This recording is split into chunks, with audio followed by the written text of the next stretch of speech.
आपण दृश्य पाहतोय यामिनी जाधव यांची दक्षिण मुंबईतल्या महायुतीच्या त्या उमेदवार आहेत। त्यांच्या विरुद्ध अरविंद सावंत हे निवडणुकीच्या रिंगणात आहेत महाविकास आघाडीकडून।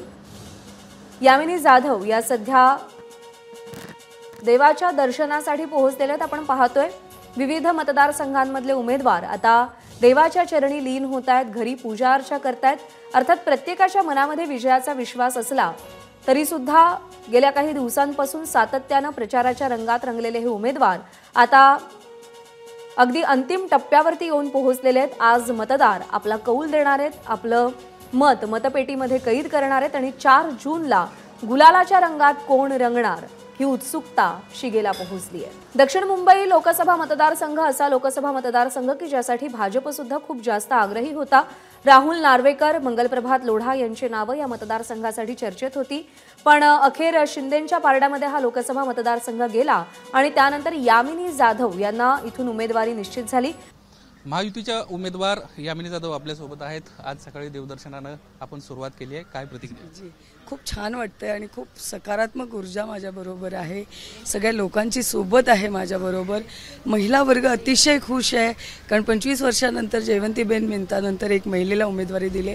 आज समस्त महिला वर्गाचा सन्मान आहे आणि जो विश्वास माझ्यावर दाखवलेला आहे महायुतीच्या सगळ्या मुख्य नेत्यांनी, तो विश्वास मी नक्की सार्थकी ठरवेन। आणि माझी लोकं, मी एकटी नाही, माझी लोकं, आणि मी खासदार म्हणजे माझ्या विभागातला राहणारा प्रत्येक व्यक्ती हा खासदार असणार आहे। आता खूप कमी वेळ तुम्हाला मिळाला, कशा पद्धतीने तुम्ही प्रचार केलात आणि कशा पद्धतीने तुम्ही विजय प्राप्त? जास्त प्रचार करण्यापेक्षा योग्य प्रचार करणं मला नेहमी आवडतं आणि योग्य प्रचार केलेला आहे, अतिशयोक्ती कुठेही झालेली नाही। कोरोना काळातलं काम कारणी लागेल 100%। लोक 2 गोष्टी कधीच विसरत नाही, त्यांच्याशी आपण वाईट वागलेलं आणि चांगलं वागलेलं, आणि मला वाटतं चांगलं वागलेल्याचं रिफर्गेशन 100 टाइम्स आपल्याकडे रिबाउंड होत असतं आणि ते होणार, नक्कीच होणार। अल्पसंख्याक समाज एक फॅक्टर आहे या सगळ्या मतदारसंघामध्ये, कशा पद्धतीनं त्यांना कन्व्हिन्स? अल्पसंख्याक जो समाज आहे तो सुज्ञान आहे एकदम, सगळ्यांना कळतं आपण काय केलं पाहिजे, त्यांना विकास हवा आहे, ना की केवळ अल्पसंख्याक म्हणून घेण्यात त्यांना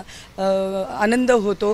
त्यांनाही त्यांच्या सगळ्या पिढीचा पुढे त्यांना चांगलं काहीतरी मिळावं, करिअर चांगलं व्हावं हे सगळं, आणि करिअर चांगलं होताना दिसतंय, त्यामुळे तेही माझ्याबरोबर आहेत आणि त्यांचा आदर माझ्याबद्दलचा, त्यांचं प्रेम आणि विश्वास हा माझ्याबरोबर आहे। कोणकोणते मुद्दे तुमच्या डोळ्यासमोर होते? हा सगळा कुठल्याच मुद्द्यावर बोलू इच्छित नाही, कारण आज मला माझा फोकस टोटल आहे तो माझ्या आजच्या मतदानावर आहे। कसं नियोजन असणार आहे दिवसभरात? अगदी सगळीकडे भिंगरी लावल्यासारखी सीएम साहेब कसे फिरतात तशी फिरणार आहे। मतदानासाठी कोणत्या मतदार केंद्रावर आपण जाणार आहात? किती वाजता आपण मतदान? माझं मतदान केंद्र हे माझगाव ताडवाडी BMC शाळेमध्ये, आणि मी 7ला जे मतदान स्टार्ट होतं तेव्हा तिथे पोहोचणार आहे। धन्यवाद आमच्याशी बातचीत केल्याबद्दल। यामिनी जाधव देवदर्शनातून आता मतदान केंद्राच्या दिशेने निघालेल्या आहेत। 7 वाजता त्या मतदान करणार आहेत आणि आपल्या कुटुंबासह त्या ठिकाणी मतदानाचा हक्क बजावताना पाहायला मिळत आहेत। सध्या देवदर्शन त्या ताडवाडी परिसरामध्ये करतायत आणि काही वेळामध्येच त्या मतदान केंद्रावर पोहोचताना आपल्याला पाहायला मिळतात। या मंदिरात सकाळी आल्या होत्या, सकाळी अभिषेक महादेवाच्या मंदिरात त्यांना केलेला आहे आणि इकडे जे गुरुजी आहेत त्यांना विजयी भावाचा आशीर्वाद देखील दिल्याचं आपल्याला पाहायला मिळालं।